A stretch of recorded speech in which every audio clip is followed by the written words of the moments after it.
ऐसा पूछे थे सर। तो वही मेरे दिमाग में आया, जब मेरा नाम डाला गया कि आपको बनाना है, तो मेरे दिमाग में था।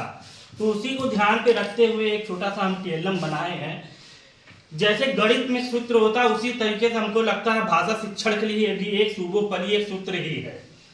तो जैसे पहले सुबोपली, तो सु से होता है सुनना, तो सुनना सबसे आसान होता है, उससे कठिन होता है बोलना, फिर पढ़ना, तब लिखना। बच्चों के लिए सुनना सबसे सरल होता है, इसलिए पहले कोई भी चीज बच्चों को हम सुना के, क्लास में जा रहे हैं, छोटे बच्चे हैं, छोटी कहानी 8 लाइन की, 5 लाइन की, 10 लाइन की कहानी गीत के माध्यम से उनको, बच्चों को पहले प्रेरित करें कि वो हमारी बात को सुने, हमसे जुड़े। तो इसको ध्यान पे रखते हुए जैसे यहाँ पे लिखा है सुनना, ये बच्चा आप देख रहे हैं सुनना, यहाँ पे हम छोटी छोटी 10 लाइन की करीब कविता हम जो है कि यहाँ पे लिखे हैं। जैसे अब बच्चों से बोल देंगे हाथी और दर्जी, टोपी वाला बंदर, चालाक लोमड़ी, प्यासा कौवा, शेर और चूहा। बच्चों ये बताओ इतनी कहानी इसमें से कौन कहानी सुनाई? बच्चा जैसे कोई भी बोल दिया सर शेर और चूहा वाली कहानियां सुनावा, तो हम उसको सुनाते हैं कि एक बार एक पेड़ के नीचे शेर बैठा था, आराम कर रहा था, सो रहा था, बगल से एक चूहा जा रहा था, शेर को देखा, बड़ा बड़ा बाल था तो उसके ऊपर चढ़ा तो उसको बड़ा आनंद आया, अच्छा लगा, और वो उसके ऊपर चढ़ के इधर उधर कूदने लगा, घूमने लगा।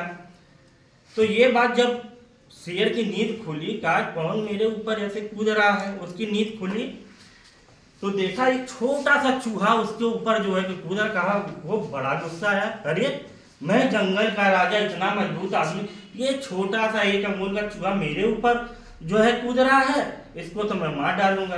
कहे चलो इधर नीचे उतरो, हम तुमको मारेंगे। कहे नहीं सर, ऐसा है शेर जी, आप राजा हैं, हम जा रहे थे, हमको बड़ा आपके बाल में अच्छा लग रहा था, इसलिए हम ऐसी गलती कर दिए, आप हमें मारिए मत, हमें छोड़ दिए, कभी न कभी हम आपके काम में आ जाएंगे। तुम मेरे काम में क्या होगा, मैं तो राजा हूँ, इतना शक्तिशाली, तुम इतने छोटे तो अभी दबा देंगे, मर जाओगे, तुम हमारे क्या काम में आ सकते हो? तो कहा नहीं, कभी न कभी इतना बड़ा जीवन है, हो सकता है काम में आ जाए।